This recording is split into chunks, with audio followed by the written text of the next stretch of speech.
Day 11 of rebedding our keel. Today we are finally filling the hole in the front of our keel with epoxy filler and finishing up a couple other items on the list to be completely ready to rebed our keel. We mixed our 2-part epoxy filler together until it was a pretty aqua color. We began filling the hole, being very careful to prevent any air bubbles. Now that we can no longer see daylight through the keel stud hole, we have to wait 5 hours for it to cure enough to be able to sand it. In the meantime, we put a new tarp on our dinghy since the last one shredded in the wind. We took out a through hole that needed replacing and ordered a new one. We worked to take the old sealant out of the bilge from the old studs and backing plate.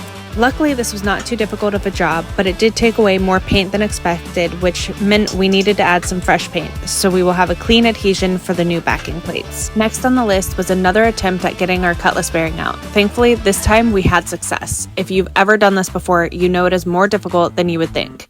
It definitely caused us frustration and cursing until we finally defeated it. We even took advantage of being lifted up in the cradle and sanded the bottom of the keel so we can add new barrier paint to it once the weather warms up and the keel's back on. After all of that, it was time to wet the epoxy filler and sand it smooth to the keel. We can't wait for our sailboat to start looking like a sailboat again. Stay tuned for the final step of rebedding our keel.